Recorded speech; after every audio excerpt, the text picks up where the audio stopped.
Okay, so why don't we all just settle in? Take some deep breaths together and give ourselves permission, just to arrive here. Arrive here.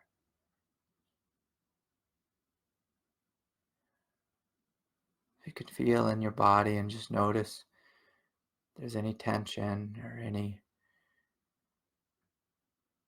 array of thoughts which you may be struggling with. And just for the next hour or so, can you give yourself permission just to breathe deeply, put all the thoughts down, the thinking, the busyness of life down. And so we're just breathing in and breathing out. And I invite you all to awaken to this silent, mysterious presence,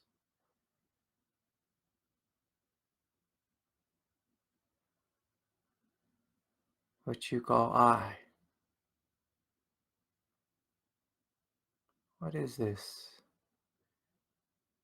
This silent presence you are, beyond thought, beyond feeling, beyond personality, even deeper than that.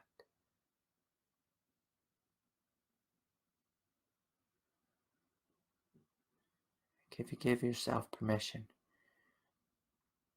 just to settle into this silent innocence, this quiet presence of divinity.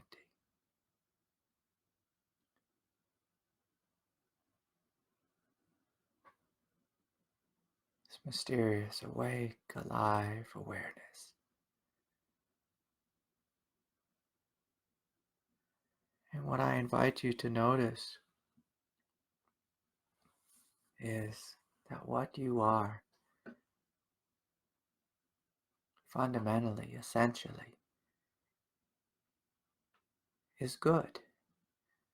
There's a quiet radiance.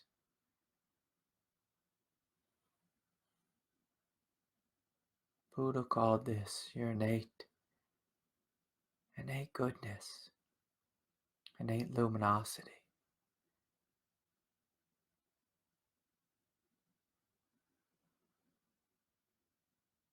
Can we simply start here that there's something within you, beyond pain, beyond pleasure, beyond seeking this or that? There is something here that is silent, innocent,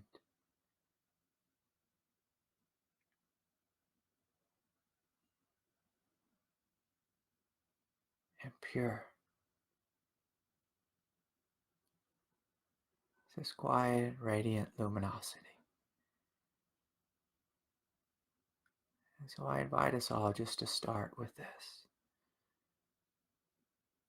Beyond whatever's happening in your body, your nervous system, your mind, your conditioned body, or your physical state of being. There is something here that is good. It's radiant, radiant.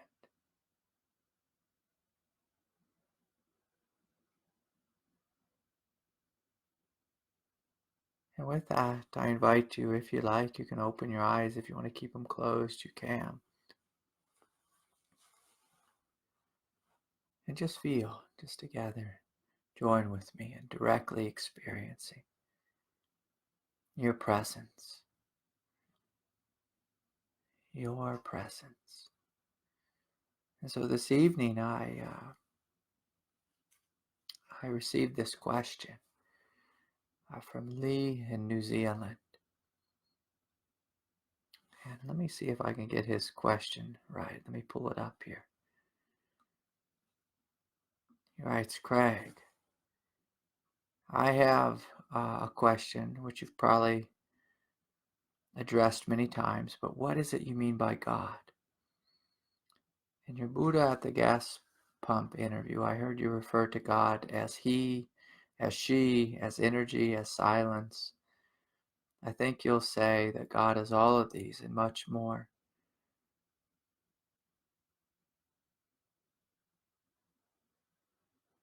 Much more. Everything is a manifestation of God. I think one of those words has many different meanings to various beings. I'm curious to know from your individualistic standpoint what this means. With thanks, Lee. It's a funny word, individualistic. I often never never think of myself as an individual, but so what is God is basically at the heart of his question, because I use the word God a lot, and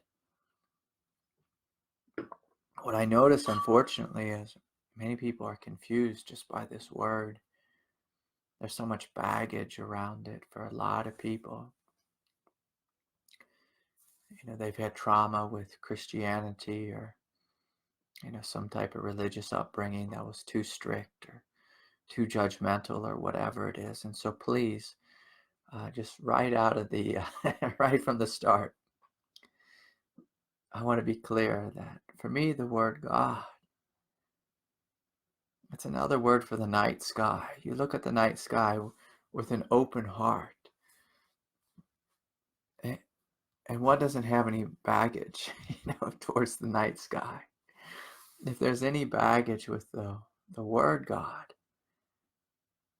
it's because some human being somewhere who was confused gave you a hard time, or they confused you, or they projected their confusion onto you or their judgment onto you. And so just right away, I want to just step away fully from that. And I want us to step into this space of sincere inquiry. If we're truly going to inquire into what God is, it means we directly experience God. That's what the depth of inquiry means. Some people think to inquire is to make a philosophical argument. And of course, again, I do not want to do that. My experience of God has always been a direct experience, a direct one. And when you directly experience God, you don't feel baggage. You don't feel judgment. You don't think about priests or pastors or someone's mom who told you weren't being a good Christian, or whatever it was.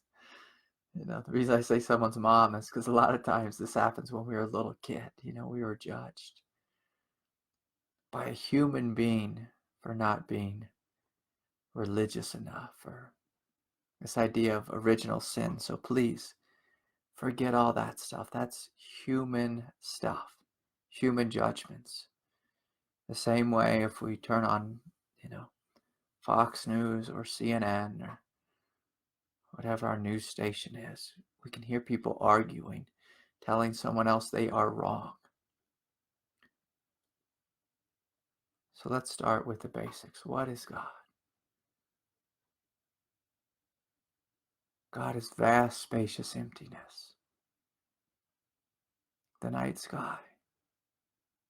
The night sky that goes on forever in every direction. But the funny thing about the night sky is it's not content with just darkness. God is not content just to be vast, spacious, and empty.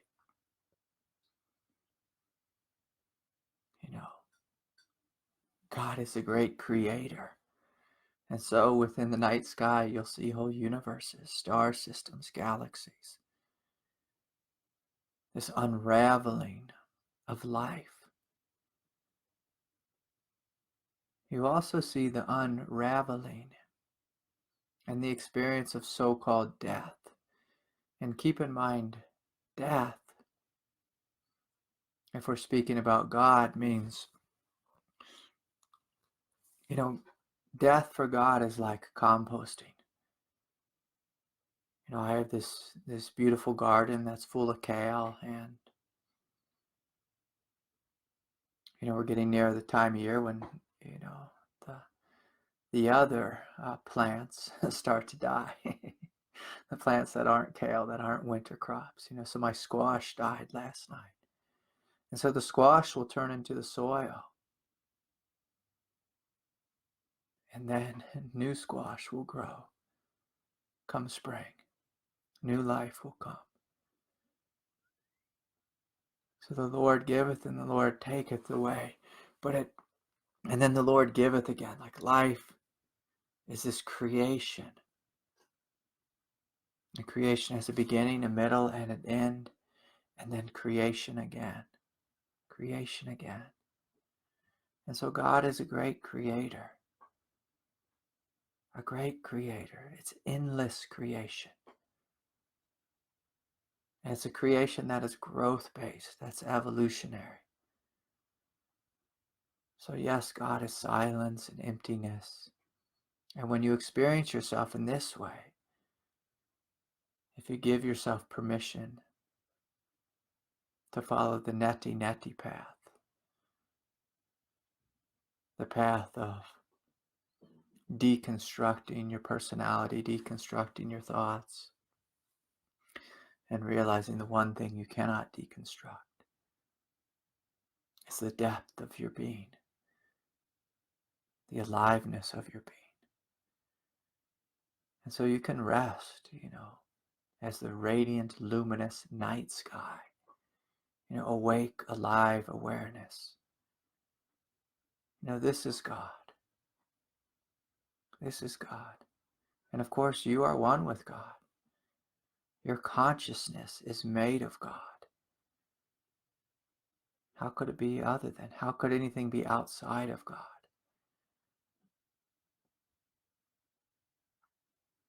And so we can be, say God of the Buddha, which is the realm of nirvana, which is basically one way of describing his great mother, Prajna Paramita, which is pregnant with all phenomena. So it's like dark matter. Dark matter is this incredible mystery. But it's pregnant, it's dense. Quantum physicists, astronomers all scratch their heads looking at this saying, what is this? This thing that seems to create and take. What is this thing?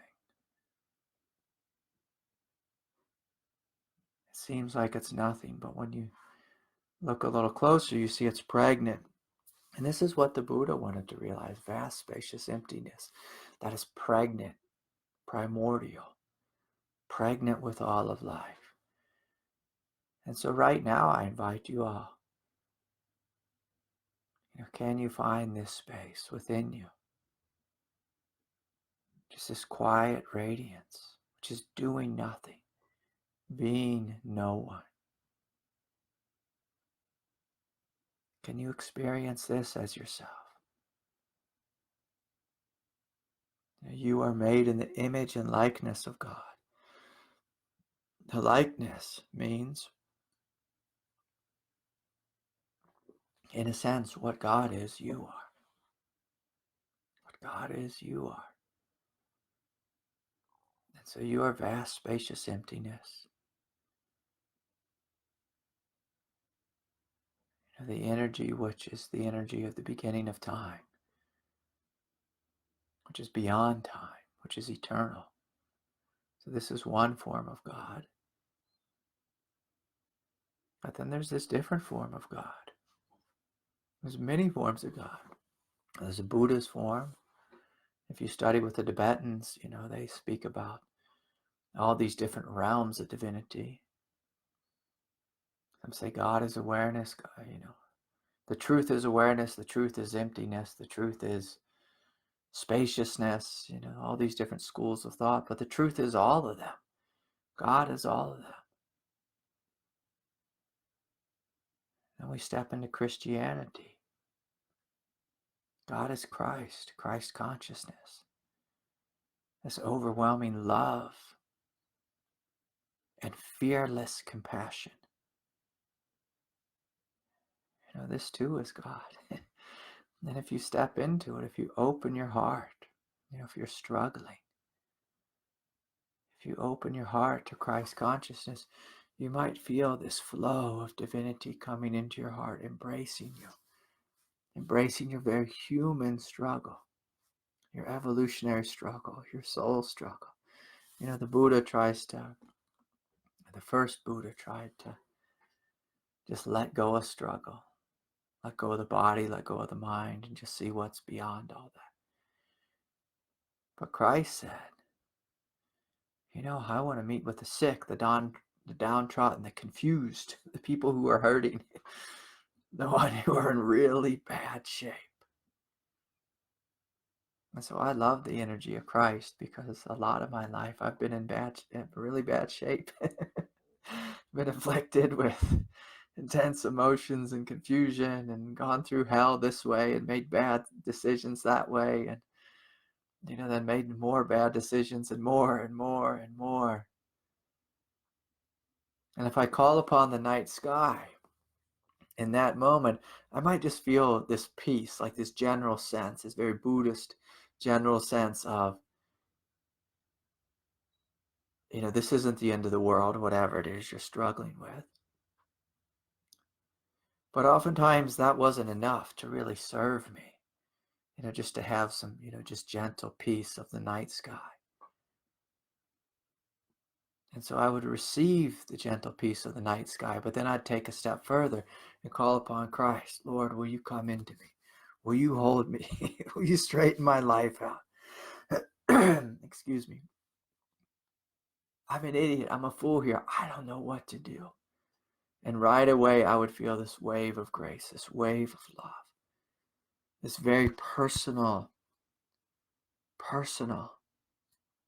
motherly, heavenly, holy, fatherly, all of it, angelic love coming into my heart. And I'd say, oh yeah, this is what I need when I'm deeply afflicted. I don't just need peace. I need your warm heart, Lord. Your compassionate embrace. I need you to flood me with love in this moment of despair. And so God shows up in all these ways, in a flood of love, a flood of light, in a holy, non-dual Buddhist kind of peace. Of course, the peace is beyond the religion of Buddhism. Christ shows up in a very personal way. The Divine Mother may show up in a motherly way. The Divine Father may show up in a fatherly way. And so God can show up in all these different ways. All these different ways to support you, to nurture you. To my left here, I have this great Buddhist tanka. It's a tanka of Kali. One of the ways, God shows up as a destroyer. And keep in mind, it's destroying that which is unnecessary, that which isn't the truth. So Kali is a destroyer, but a destroyer with incredible compassion. The thing about Kali is she knows better than us.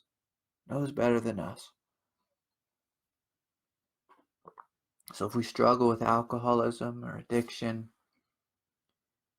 drug abuse, whatever it is, Kali may come forward and destroy our life, take all of our friends away from us, throw us in a jail cell, take our job, whatever it is.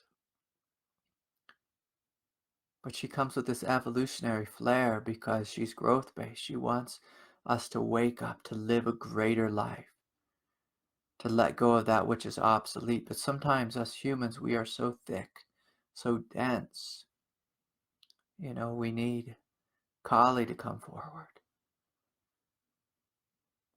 and destroy the train ride, destroy the train ride we're on, because it's a horrid ride.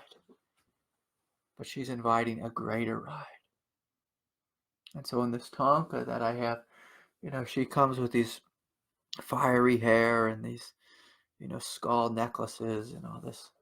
She looks like a demon, but behind her, after she's had her way with you, it's the land of the Buddhas, these Buddhas who are, completely calm, resting in profound meditation and peace, profound compassion.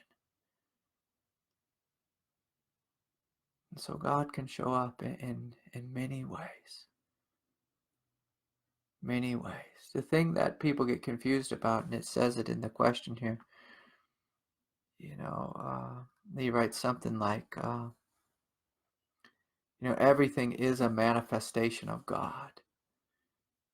So that's true, but we have to be very careful with that, because everything in this world is a manifestation. Nothing could be outside of God. But let me be clear here. God created an evolutionary world. An evolutionary world. And so that means some of the manifestations of God are going to be, lower manifestations of God. Animalistic, manifestations of God. Some human beings still live like they're animals. They call this a dog-eat-dog world. And, they are divine in their soul, in their being, in their consciousness. But their manifest consciousness may be manifest as a pit bull, I think there's even a pop star called Pitbull, he wants to manifest as a pit bull. And so it's like, from where are we manifesting? Are we calling upon God into our lives? Are we awakening to her presence in us as us and claiming our divinity? Or do we want to be a pit bull? Do we want to be a pit bull? Do we want to be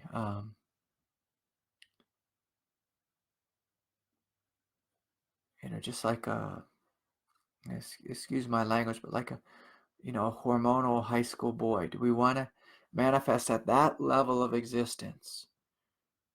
Or are we inviting something greater? Something greater. When I used to teach high school when I was young,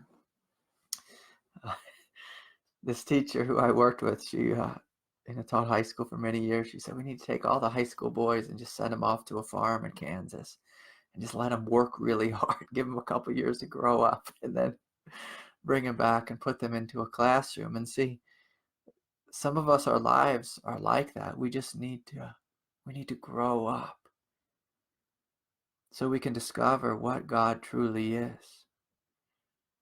If some fundamentalist Christian judged you or attacked you, and then you went away hating Jesus, there's two people there that made a mistake. The one who judged you and shouldn't have. And then you for blaming Jesus for what some fool said. Never once am I going to blame Jesus for what a confused priest said or does. That's a confused man. If they're causing pain in the world, the priest. But another priest may be a holy man, and he may live, she may live more fully in alignment with God's truth. They may be living in greater alignment with God's truth, and so they are a higher manifestation of God. One of the most bizarre ways God manifests is in the energy of the Big Bang, which shows up on the spiritual path as the energy of kundalini awakening. I never really wanted to speak about kundalini. I never cared about it. I never sought after it. But I was sitting one day, and all of a sudden there was an explosion of energy, of light, which started in my root chakra, went up my spine, and my body had seizures and this and that. I wasn't seeking this, wasn't looking for it. And now, I've worked with thousands of people who struggle with this explosive force of God awakening in their consciousness, which is very confusing. And so, again, God can show up and manifest in so many different ways. My question to you is, do you have a full relationship with the direct experience of God in you, as you? Do you have a full relationship? Many people like to have a half-baked relationship with life. And by that I mean they are very comfortable with connecting to God in the form of peace. But they're not comfortable with God in the form of compassion, compassionate action. They may be comfortable with peace, but they're not comfortable with Kali. They may be very comfortable with a non-dual God, but they're too arrogant to be humble and experience a personal God. It's one of the great mistakes in the modern age is people are too arrogant to open their hearts, to receive the intelligence of the universe. So here's another form of God, God in the form of intelligence. For good Christians, we just say, Lord, you lead me, guide me, show me the way. It's a good Christian prayer. Keep in mind, nowhere in there did I say one and only Lord Jesus. Lord, open my heart and show me the way. Show me the way. Lead me, guide me on this path. Straighten me out. I have a small mind compared to yours, Lord. Show me a greater mind. And so you're calling upon God to come into you and literally transform your being. This is God in the form of intelligence, God in the form of evolution. Where she comes into you, she changes the very fabric of your consciousness. How's that for a gift? And how it's free. And a lot of people, instead, they'd rather be arrogant and say, no, God is an illusion, God is a concept. And it's like, yeah, that's true too. If you think of God as someone in the sky with a beard. And the most silly thing is genitalia, when people start fighting over the gender of God. It's like, God is everything. It's beyond gender. But we humans need to use some type of word. I use the word mother to speak about the feminine nature of God, which is soft, which holds you, which will hold you while you cry, while you're curled up in the fetal position and your life is falling apart. You feel, if you call upon her, she'll come into you, she'll hold you while you cry. Your husband may have left you, your children may have left you, hell, your children may, your child may have died. But she will not forsake you if you call upon her. She'll come into you and hold you, love you through the process, give you the strength. And so we're calling upon the intelligence, the love, the compassion of the universe, if you like. Again, it's free. It's free. And the funny thing about it is when you start opening, you realize there's actually a pressure where she's trying to get into you more fully. Life wants to be in you. That's why, anyone who's really vulnerable and open, A lot of times people who are really vulnerable and open, whose lives are falling apart, when you just let go of the ego temporarily, often not even by choice, but you just kind of have a mental breakdown, God comes rushing in. And you start to see clearly. Colors are vibrant. You feel free, spacious, blissful, radiant. That whatever it is you were struggling with doesn't really matter or exist. You feel there's this greater consciousness. And so she's looking for people who are vulnerable, people who are arrogant. It's really hard. And by she, I mean her, the personal God, and her, the experience of non-dual awakening, the non-dual expression of divinity. Both are right there. Right there. When you wake up, you see, oh, this awake, alive awareness, which is God, has been here all the time, my whole life. That's why some teachers say that awakening, spiritual awakening, is retroactive. As you wake up, you see, oh yeah, this freedom, this peace, this silence, this love, this luminosity that I am has been here my whole life. Oh yeah, I remember this when I was a kid. I somehow forgot this. I somehow forgot it. And that's the great sadness here on planet Earth, is we've forgotten this. We've forgotten our holy nature.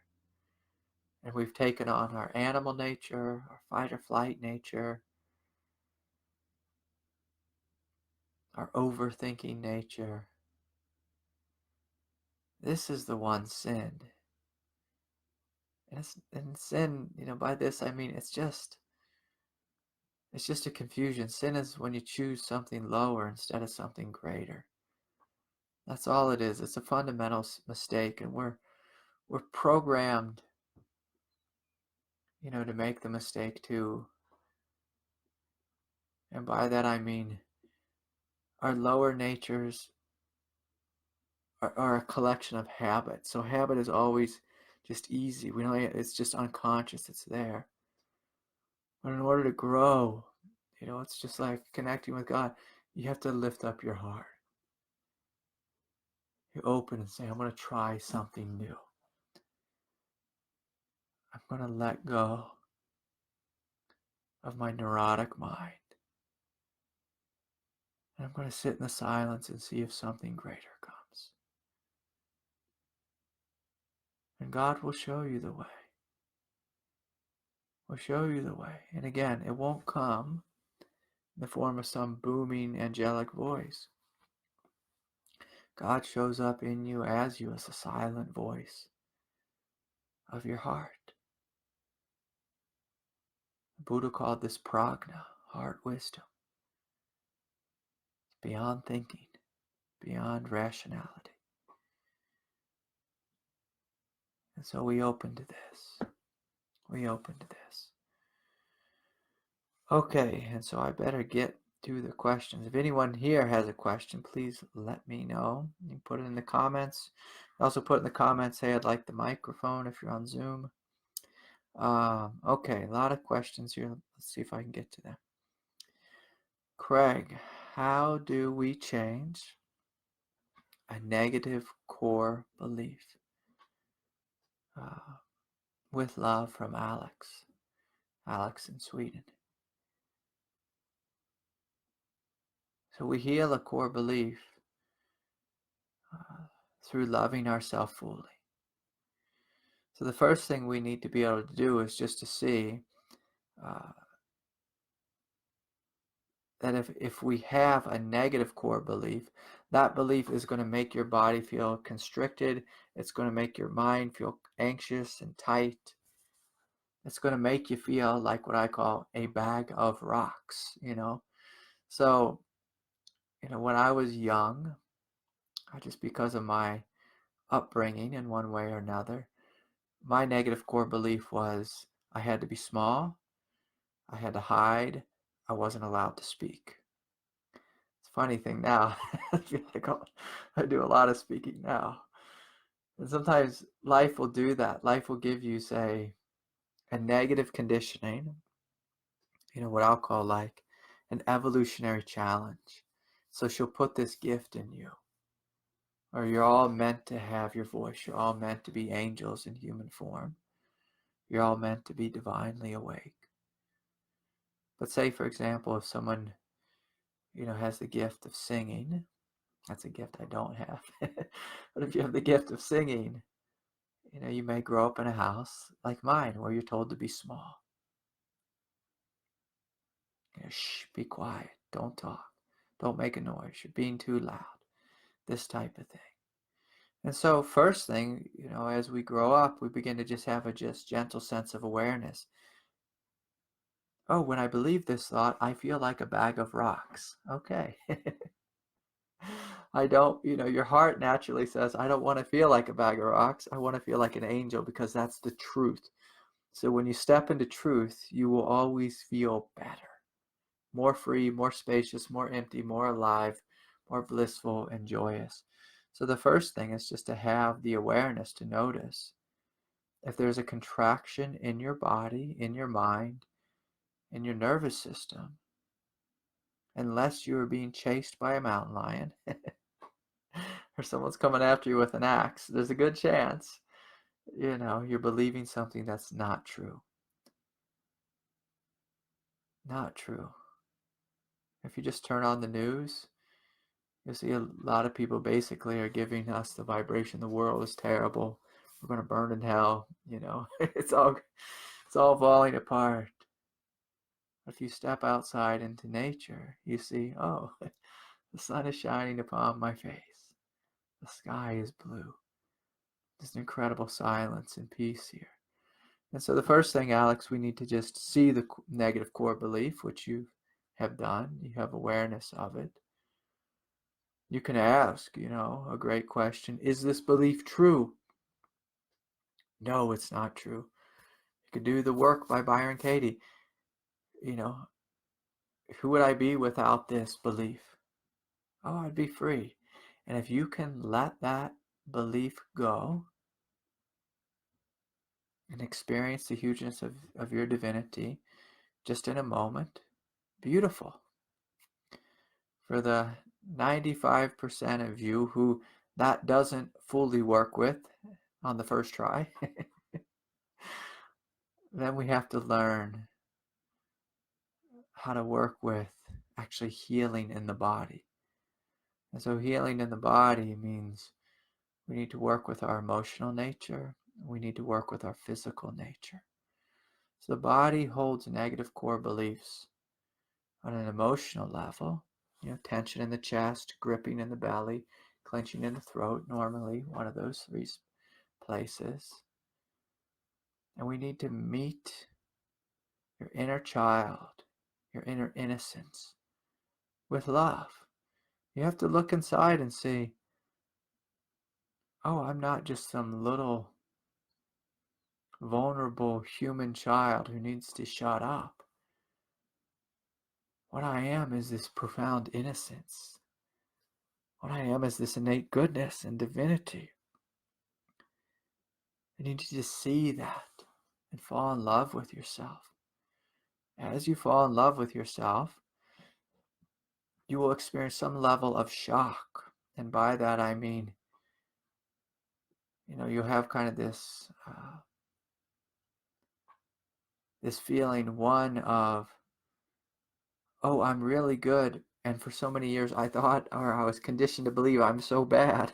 And so your body will have some shock. So that means it will cry, it will shake, it will tremble. So that's the releasing in the physical way of the cellular memory, the cellular belief that I'm no good and I should be small, or I should shut up, or nobody loves me, or everyone always abandons me, or whatever the belief is. If it's, I've always been abandoned, can you embrace yourself fully? Can you love yourself fully? Can you hold the child within that has felt abandoned? Can you open your heart to the pain and feel it? And see, this is one of the things that most people don't like to do, because as mammals, in order to let go of pain, emotional pain, oftentimes that means we have to release it through a good cry or deep, like guttural laughter. So it's normally either through tears or just like laughing hysterically, or both. Shaking, trembling. This is how the body lets go. It's how mammals let go. We shake it out of our system, literally. So it's good to shake. It's good to tremble. But we do this in a space of love. So let me be clear here. You open to the pain. Like when I looked inside and saw, oh, someone told me I should be small. And then I, the adult I, was making myself small. Always making myself last and telling myself to be quiet or my thoughts are no good. Okay, I need to see that's painful. And so I started to cry when I saw that I internalized my conditioning and I was doing the very thing that was done to me in a negative way. I need to reverse that. And so I look inside and I see there's something good there, something divine, something holy. And as I love myself, I have tears, which are letting go tears, the body shaking. And simultaneously, you have tears of joy, like, oh yeah, it's so good to let go of my mother's thoughts about me, or my father's thoughts, or the psychopathic, second grade school teacher I had who told me I was a sinner, or whatever it was, that we had, whatever. There's normally a couple people in our life that help to support our core negative belief, our core negative wound. But it's not through hating them that we grow. It's through forgiving them. And keep in mind, forgiving them doesn't mean you need to go be best friends with them. It doesn't mean you need to reach out and hang out with them or spend more time with them. Forgiveness means you're willing to let go of what they said, what they did, and not repeat it in your mind anymore. Correct the past. Say, no, I was a good little girl. I was a good little child. I'm good. The core of my being, I'm good. You see that, you love yourself. And this is oftentimes where I'd call upon the personal God if I didn't feel like I had the strength for it. If I was too depressed or anxious or struggling with having a panic attack or anxiety attack, I'd call upon the Divine Mother to hold me and embrace me. I'd call upon the Divine Father, give me strength, Lord, give me the strength to sit with this pain, this sadness, this heartache. And so first, you see through it with awareness. Then you, the adult you, the divine you meet your own pain with love. So you learn to become a Buddha. You learn to become a Christ. And again, this is what Kali's wanting to teach us. She's wanting to teach us how strong we are. She's wanting to teach you that you are Christ, that you are the Buddha. She brings you hell so you can embrace something greater than your human thinking mind, greater than your intellectual ability. She brings you hell so you can learn unconditional love. Unconditional love. And so you can try this path without God like the Buddha did. He said, I'm just going to follow the path of peace and awareness. Emptiness and awareness. Or you can do that and ask for a little support along the way. And that's what I did. If there's angels there, it's like, yeah, I'll take your help. Christ has showed up on my bed and I said, yes, I'll take your help. I called upon him and he showed up with 2 friends. I said, okay, I'll take all of you. I'll take all the support. All of it. I need it. I'm a fool. I need your help, God. Show me the way. Show me something greater than this little human thinking mind I have. Okay. Boy, I better get to these questions. So, Wesley, you asked me a question, and I believe I just answered it. Let me add a little more. So, Wesley's question is basically about the difference between, say, the path of Vipassana and self-inquiry and opening to the pain like I'm describing. Both are necessary. Now, sometimes when we open to the pain and surrender to it, some of us get stuck in a state of despair, and it can feel like you're re-traumatizing yourself. And so what you are learning, my friend, what you're invited to learn here, is that there is something here beyond despair. That there is a quiet, awake awareness which is beyond the despair. And so when you open to despair, pain, sadness, guilt, anything that feels overwhelming, it's helpful, I'll just say this with a smile, to have a friend in Jesus. It's helpful to have someone to call upon. It's helpful. Now, if you can find the innate clarity in your mind, your Buddha nature, you call upon this. There's been many times when I laid on the floor having a panic attack, and I realized my mind was crazy. If I believed in the crazy, I would suffer greatly. If I noticed there's something here which is witnessing the crazy, there's something here witnessing the despair. What is that? What is that that's witnessing the despair? What's that that's witnessing the panic attack? Isn't that one completely and totally sane? Yes. So can you have faith in your innate sanity? What many of us do when we are experiencing emotional pain is we have faith in our craziness. We have faith in our craziness. That's not what you're supposed to have faith in. And I will say this, when we grow up in a family and we don't have a good mother or a good father, if we don't have at least one healthy, sane individual, and we're left with despair,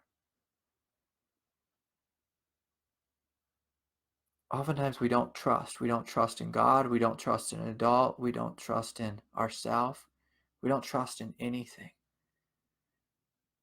And see, what life is inviting you to do is to trust in your innate sanity and goodness.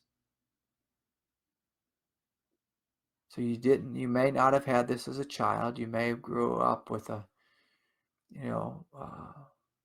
father who died and a mother who didn't know how to be a mom. And God is trying to get you to find your innate sanity, which is unconditional. So there's unconditional love and there's unconditional sanity.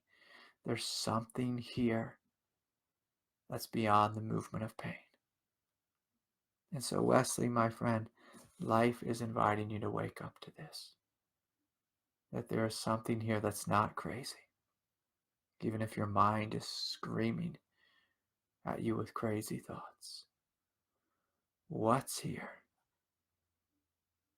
that's not mad? And can you fall in love with that? Can you allow that to be your guiding light? Your guiding light. And so I invite you to find this. And if you need any support with that, finding that, sometimes it's helpful. And it takes a great leap of faith if we grow up in a house where a father died and a mother, didn't really know how to be a mom. Sometimes it can be helpful to open your heart again, to call upon the mother of the universe and say, okay, my biological mom let me down. How about I try to call on the mother of the universe who created me, who created this divinity, this holy heart of mine,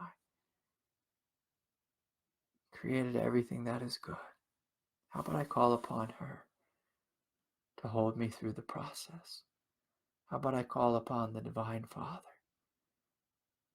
to wake up in me in the form of just gentle, clear, grounded wisdom? And then the three of us will go forward and face this despair. And so you try that, my friend. Okay, I see I'm getting near the end of my hour and a couple more questions. Okay, Craig, I have an energy knot or block on the right side of my heart chakra. At times I have a burning sensation here, with a sense of heat running up through my face and down through the body, like the energy is releasing, yet the knot remains. Do blocks like this eventually release according to divine timing, or is there something I can practice to clear it? Thank you. Yeah, Rebecca, this is a beautiful question. So a good question, if we're struggling with a knot in the heart, is there anyone I need to forgive? Do I need to forgive myself?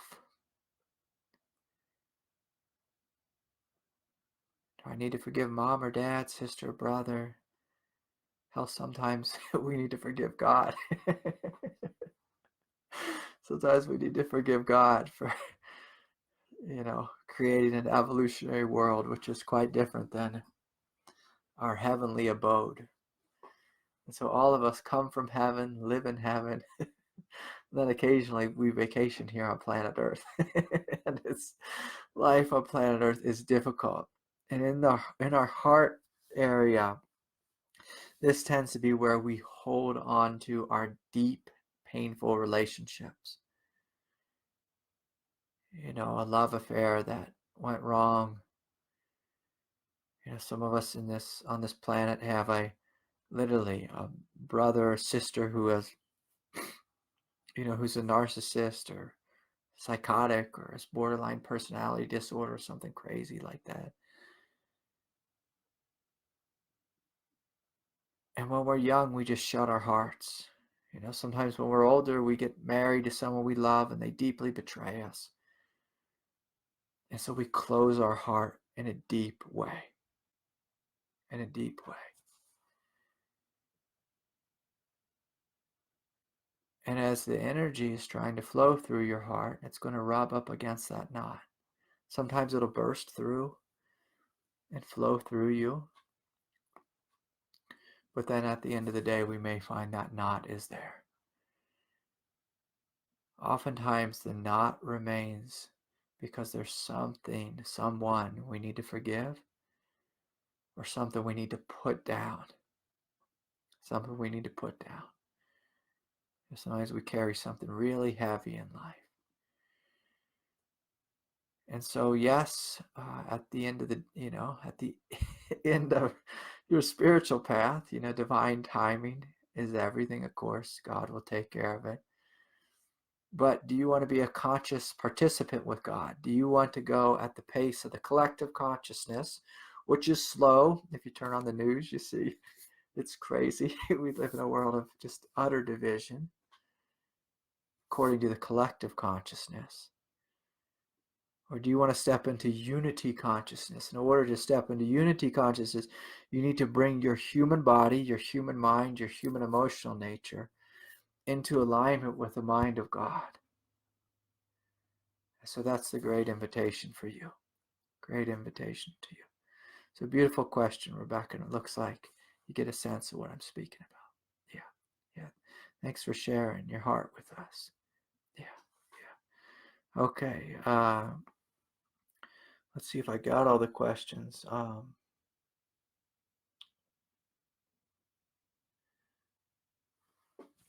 Okay. Here's just a comment from Brett writes, Craig, yesterday I held a little child. Suddenly, I missed my mom and felt sad. She died when I was young. I never really missed her. I guess I pushed the feeling away. I always wondered where the feeling went. Yeah, so oftentimes a feeling like that, we're going to bury it. And when we bury something within us, it creates a knot. And sometimes these knots are completely unconscious. And then we see the innocence of a child. And then our heart breaks open. I can remember when I was in South India, I was visiting a great guru there in South India.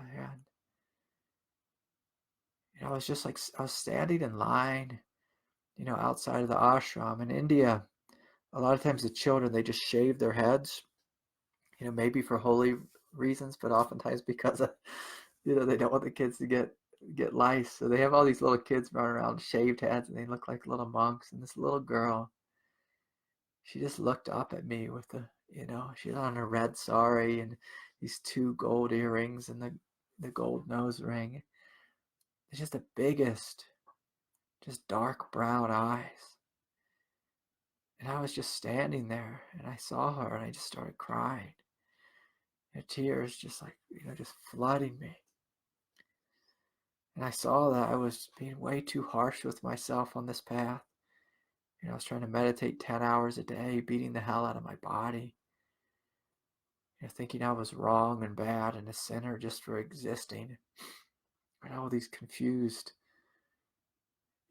spiritual dogmas in my head.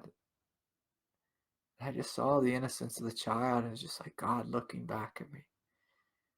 God looking back at me, just through the eyes of this little girl. Here I was going to see this guru, who I wanted the guru to look at me. But it was this little child that broke my heart open. This little child. Some little girl in India. Living in poverty. Utter poverty. And she broke my heart open. Broke my heart open. And so this is one of the great ways God can open us up, is through the innocence of the child. I'm going to leave you all with that. It's been so nice to be here with you all. Like I said, if I can make it back next week, I will put a notice on Facebook and let you all know. I do have a retreat coming up in San Diego in February. Details are on my website about that. And please, a lot of us have been meeting each week. I encourage you to take this time each week. Give yourself permission to dedicate yourself to this time, to sitting, to opening. Don't get lost in this path. It's easy to get lost and, have every Sunday night at 7 p.m. be your time to watch Law and Order or something silly like that. Let this be a time where we come together in love. So let us commit to this time. Let us commit to this time. So may peace be with you all, and have a wonderful night. My heart's with you. I'll do my best to get here if I can.